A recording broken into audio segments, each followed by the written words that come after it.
Love can change everything, but not all love is meant to be.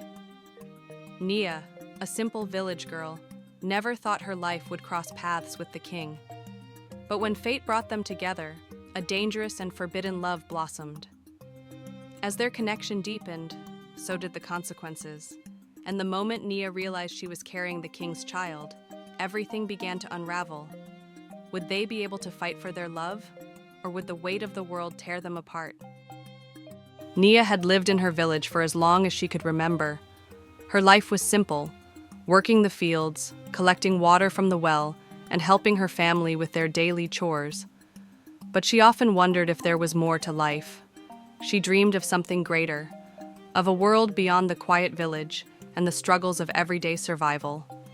Little did she know that her life would change forever when her village was called to the palace to deliver goods for the royal family. It was a bright, sunny morning when she arrived at the palace gates with baskets full of fresh fruits and vegetables. As she entered the grand courtyard, her eyes widened at the beauty of the palace.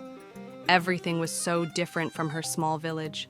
Bright tapestries hung from the walls, servants scurried around, and the air was thick with the scent of exotic flowers.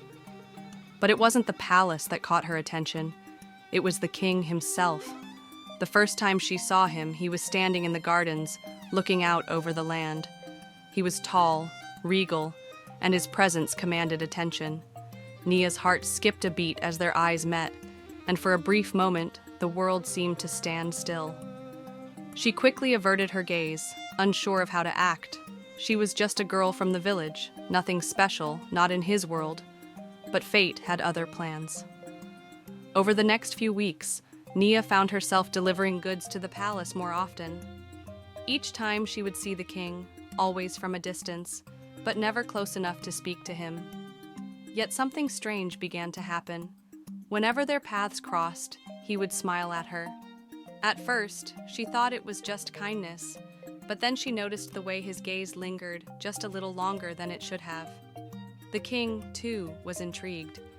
He had seen many women in his life, but Nia was different. She had a quiet strength, a grace that he found captivating. He began to look forward to her visits, seeking any excuse to speak to her. What started as simple greetings turned into longer conversations about her life, her village, and her dreams. And as their talks deepened, so did their feelings for each other. One evening, after another long day of palace duties, the king found himself in the palace gardens, lost in thought. He hadn't realized Nia was there, walking with a basket of herbs in her hands. The moonlight cast a soft glow on her, and he couldn't help but approach her. They spoke for a while, and as the evening wore on, the connection between them grew undeniable. With every word she spoke, the king found himself drawn to her in a way he hadn't felt before. It wasn't just her beauty, it was her kindness, her intelligence, and the way she saw the world. But Nia knew the risks. She wasn't blind to the consequences of a relationship with the king. He was married, a ruler with responsibilities far beyond her reach. She was just a simple girl from the village, someone who had no place in his world. And yet, the more they spoke, the more she felt herself falling for him. One evening, as the king walked with Nia by the garden's edge, the tension between them became unbearable. The silence hung in the air, thick and heavy, as they stood close to one another. Finally, it was the king who broke the silence. "Nia," he said softly, his voice low and filled with emotion, "I cannot stop thinking of you. There is something between us, something undeniable. Do you feel it too?" Her heart raced as she looked into his eyes. She had never imagined that this moment would come. The king, the ruler of all the land, was confessing his feelings to her. She wanted to say something, anything, to push the feelings away, but she didn't. She nodded, her lips trembling. "Yes," she whispered. "I feel it too." That night, they shared their first kiss. It was gentle, hesitant, as though neither one could believe it was happening. But it was real. Their hearts had already entwined, and from that moment on, their love could never be undone. As the weeks passed, their secret meetings became more frequent. At night, the king would find excuses to walk through the palace gardens, seeking Nia's company, and Nia would find ways to sneak away from her village duties to be with him. The passion they shared was undeniable, but so were the dangers that surrounded them. In the palace, there were whispers. The staff had begun to notice the way the king and Nia looked at each other, how they spoke in hushed tones when no one was around. But the king was cautious. He knew that their love could bring everything crashing down, but he couldn't stay away.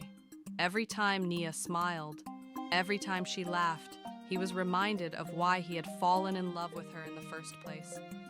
But as the days turned into weeks, Nia began to feel the weight of their secret. She had never been one to hide things, and now the burden was growing unbearable. She loved the king, but she couldn't shake the feeling that their love was a ticking time bomb, one that would eventually explode and destroy everything in its path. And then, one morning, the bombshell dropped. Nia was late. At first, she thought it was nothing, but as the days went by, the realization hit her like a wave. She was pregnant with the king's child. The panic that flooded through her was unlike anything she had ever felt before. What would she do? She couldn't keep this a secret forever, and soon, the king would have to know. But what would he say? Would he abandon her? Would he be able to give up everything, his throne, his wife, his kingdom, for a village girl and their child?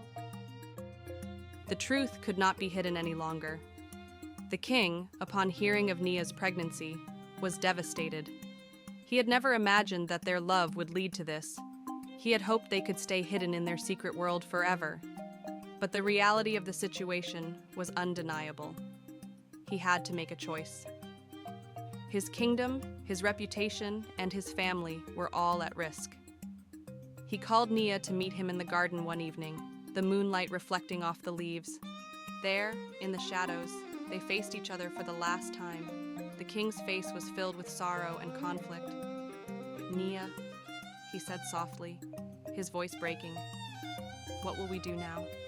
My people, my court, they can never know about this. If they do, I'll lose everything." Nia's heart broke as she listened to the king's words.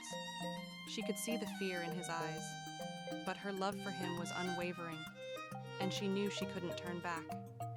"I'm sorry," she whispered, her voice trembling, "but I can't keep hiding. I'm carrying your child." The silence between them stretched on, heavy and painful. The king closed his eyes, unable to find the right words.